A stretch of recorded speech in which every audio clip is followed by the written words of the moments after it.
Синхрон хичээл 2 12-ийн 5-ив цэцэг тургамлын тоос ба хөврөлийн уут үүсэх болон хүний бэлгийн эс боловсроход миоз хуваагдлын үүргийг тодорхойлох гэсэн суралцгын зорилтын хүрээнд хичээл бэлтгэгдлээ.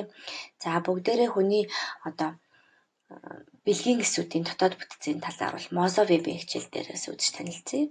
За тэгэхээр зэрэг эр бэлгийн эс болвол толгой, хүзүү, их бие, сүүл гэсэн үндсэн 3 хэсгээс тогтно. Толгой хэсэгт нь бол үндгийсийн гадаргууг хайлуулах олон тооны энзим бүхий утанцар байна. За мөн толгой хэсэгт нь 23 хоромж сомтой бол бөөн байрлана. За хүзүүнд бол центроил байрладаг. Дунд хэсэг их биед бол митохондри байрлаад митохондригоос өсөж байгаа энергиэр бол сүүл хөдөлдөг байна. За ингээд эр бэлгээс бол 3 мм/сек хурдтайгаар бол хөдөлж явдаг байна. За үндгээс нь бол харьцангуй том хөдөлгөөн багтай эс. За 3 давхар бүрхүүлтэй хамгийн гадна талаар бол мембран титэн бүрхүүл, түүний дараа бол тунгалаг бүрхүүл, за тэгээ мембран бүрхүүл за байрлана. За цитоплазм, за тэгээ бөөм гэсэн юм үндсэн хэсгүүдээс тогтно. Бөөм нь бол 23 хоромсон бүхий бүртэлтэй байх нэ.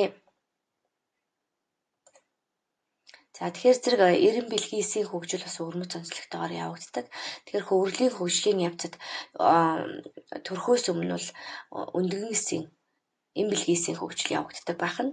За ингээд анхдагч эс бол метод хуваагдлаар хуваагдан үүдэлс буюу огоныг үүсгэдэг. Энэ нь цаашаа өсөх бүсэд орж анхдагч ooцитыг үүсгэдэг байна. Анхдагч ooцит нь бол миоз 1 хуваагдлаар хуваагдан бэлгийн бойжилтын үед бол 2 дахь ooцитыг үүсгэнэ.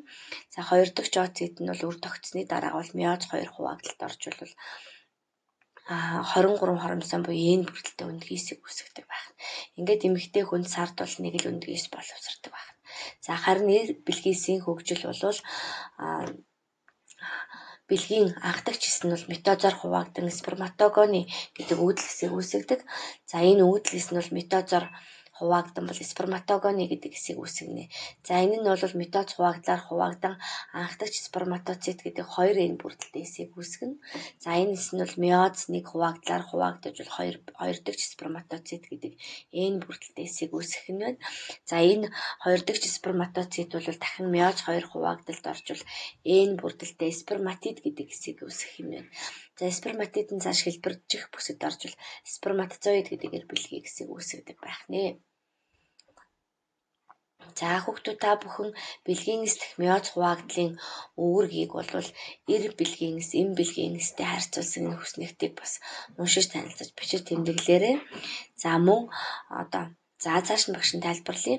За хүний хөврөлийн хөгжлийг энэ анимашн дээрээс бас хараарай. Тэгэхээр умаан гуурсан хоолойн дотор сперм нь бол өндгөн эстэй нийлснээр үр тогтолт явагдана. Үр тогтсноор 24 цагийн дараа бол зигот нь жижигэр хуваагдалд орж эхэлдэг. За хуваагдал үргэлжилсээр бол 4 хоногийн дараа бол пластоцит үүсэх бөгөөд умаан хананд бол бэхлэгдэнэ. Энэ үйл явцыг жирэмсэлт гэх бөгөөд 9 сар орчим үргэлжилдэг байх нэ.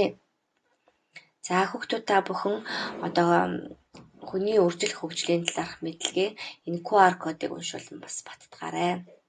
За ингээд цэцэг тургамлын үржлийн талаар тайлбарлая. Тэгэхээр даалдвар тургамлын үржлийн найлцуурыг бид цэцэг гэж нэрлэнэ. Цэцэг нь бол үндсэн 4 бүтцээс тогтно.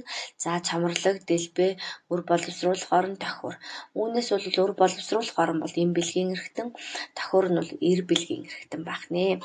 За ингээд тоосны мөхлөгд байгаа гаметофитийн хөгжлийг үзэх юм бол тоос өвчин дотор 4 ширхэг микроспоранг бий болдог. За уутан дотор их эсүүдээс миоз хуваагдлаар бол микроспор эсүүдийг үүсгэдэг байна. За микроспор бүр метозоор хуваагдан генеративис тоосны хоолойн эсийг үүсгэнэ. За спорын ханны хамт бол энэ нь 2 эс нь бол тоосны мөхлөг болдог байна. За генеративис нь бол тоосны хоолой руу шилжин орж ирнэ. За эм гаметийн хөгжлийг харах юм бол за өрөвчин дотор бол үрт нахиа. За үрт нахиан дотор хөврөлийн уут хөгждөг. Энэхүү уут нь бол мегаспоран хэмээх эдийн дотор бүрэлддэг байна. За мегаспорын миоз хуваагдлаар үүссэн 4 эсийн 3 нь уусаж алах болно. Үлдсэн нэг нь бол 3 удаа метоз хуваагдлаар хуваагдаж 8 бөөмийг үүсгэнэ. За 8 бөмбөг